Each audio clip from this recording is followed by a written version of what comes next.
Hey guys, welcome back to the channel. I'm Mike and this is vlog. So over my hiatus there, missing for a few days, I received something in the mail and I really want to show you guys this. Today is New Year's Eve day and I thought I'd share this with you. It's something new, right? So in front of you is a Molle 2 saw pouch. It's a 200 round saw pouch. I also have two 100 round saw pouches. All in mint shape, guys. This thing is like brand new. See here, it's all woven in nice. Again, guys, this is my battle belt, and you guys might have seen the video. I made this with a donor bag, and I had some pieces left over, made something else, and that's what I'm going to share with you today. So again, this is my battle belt. I have a rack canteen / utility pouch on it. Little cook set in here, whole kit and caboodle. That's not what I want to show you. I want to show you this. So first off, I have this little plate on here. This is 3D printed and it's reflective under IR. So you can see your med kit at night. Oh, I just let the cat out of the bag. This is my new ifak. So I showed you guys how I had this set up before with a small ifak, and I was complaining about how you have to unzip it, unvelcro it, unzip it, and it was never quite comfortable. And I really loved how in the new systems, the new ifaks, that insert that you can pull out, have everything you need where you need it, and that just seems smarter to me. So the other pouch is too small to do that with, but as you can see, this 200 round saw pouch is fairly large, and it worked. So I will tell you, I made this particular item I'm about to show you before I ever received the pouch, just on everyone else's measurements, and I was shitting brick thinking, oh god, is it gonna fit? And as you can see, something's in there and it looks like it fits, right? Do you guys want to see it? Alright, let's get to it then. So again, brand new saw pouch. There's your tag. Very nice, huh? And oh my god, what is it? Guys, this is my ifak insert. Now a lot of you are saying right up front, geez, it looks big. Well, what I have found when it comes to first aid stuff, come from a guy that's broken a lot of bones, cut himself a lot, lost his thumb once. There's never enough first aid kit stuff when you need it. It always seems like, hey, I don't need this much. You do. You need more than you could ever possibly think when shit goes down, right? So I built this, and as you can see, it's not too large. Like, it's big enough, right? But it's not much bigger than a full canteen pouch would be in size, like in height and everything else. So is it that big, really? Right? So again, I made this with the pieces from my donor bag. Ooh, what do we think of that? This is a pretty little kit, wouldn't you say, guys? And yes, it's in woodland camo. So I used my donor bag, and the little pieces I had left and stuff, I saved them because I had always intended on making this. The outside of it is made from your pull string cover that's inside your rucksack, and so it's fairly water resistant. And again, so is the door pouch that it's in, right? So I think it's watertight enough. And honestly, guys, everything in here is kind of in a waterproof bag, so it's pretty good. So how do we feel about this, guys? Is it compartmentalized enough for you? So, I am allergic to shellfish, so I have an EpiPen in here. I live in a maritime province, and I can't eat anything that I'm surrounded by. That's kind of sucks, and I hate mushrooms. So I can't even eat mushrooms, so I have myself limited. So I figured at some point I might get hungry enough, I'm gonna have to eat some seafood. Got an EpiPen. So, yes guys, you should not have one of these unless you have a prescription. I do. So, there you go. EpiPen. You get 2 shots of that. So the other thing this is good for, sometimes in life-saving situations, you need some epinephrine. Well, that's what this is. This will kickstart the heart, so to speak. Thank you, Motley Crew, for that. And get a fella going, maybe long enough to get him through sealing wounds and stuff like that, right? I know it sounds crazy. Like, we're not doctors. How do we predict what we're going to need? Well, I figured I need enough, but not too much. So I get an EpiPen in there. And again, this is all pressure fitted in here so nothing slides out or moves around too bad. An Israel bandage for big stuff. And that's what sits in the bottom and creates the bottom structure of it. And I guess we'll start on this side because this is kind of some major stuff here. We got some bleed stop powder, a couple packages of that. That'll seal up a substantial wound, guys. Or start to anyway, right?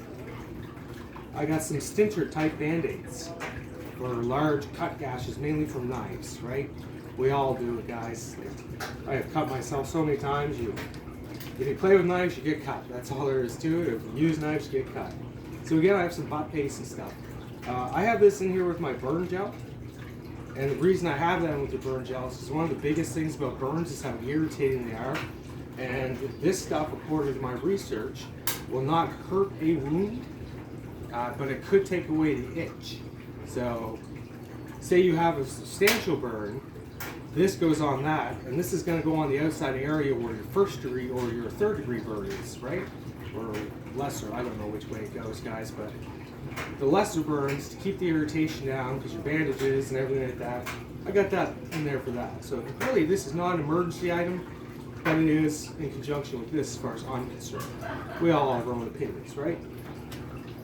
And of course, I just have some regular band-aids. These are the kind that don't wash off very easily. Right here, 2 chest seals. I didn't realize the importance of these until I started understanding stab wounds and gunshot wounds a little bit better. But the fact of the matter is, if your lungs are interfered with in any way, shape, or form, your cavity will fill up with air and collapse your lungs, right? So the idea of these is so you can bleed the air out and keep the blood flow at a minimum, right? So I started thinking these are kind of a necessity, honestly, because this is a large area to get interrupted, right? It's a large area, you can get an injury in it quite easily. So, large chest seals. And of course I have a couple of abdominal pads in here for bigger wounds and gashes. And again, that's all this is too. These are really large, tight band-aids, as you can see. So you put your abdominal pad on there, you throw that on there with your bleed stop, and you can stop a substantial wound as long as it isn't an artery or something. So talking about arteries, of course, guys, one of the major components of any ifak or first aid kit should be your tourniquet. Mine sits right in here. So I have my blood type first. I have my shears. I have my tourniquet.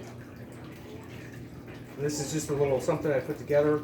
It's all Velcro there. It can stick on my sleeves and things like that too, as an extra. I have a few of these, so anyway, that's my tourniquet, which is a huge part of any ifak, like I said. And yes, I have some duct tape because, guys, this stuff holds bandages on really well. We all know when you give yourself a big gash, reach for duct tape, seal that sucker back up. And honestly, black electrical tape would have been a nice thing to add to this, but I already had our regular surgical tape, right? Less irritant. So that's on there. I'm not going to take that off. But so in here is a couple 4-inch bandages. You can see.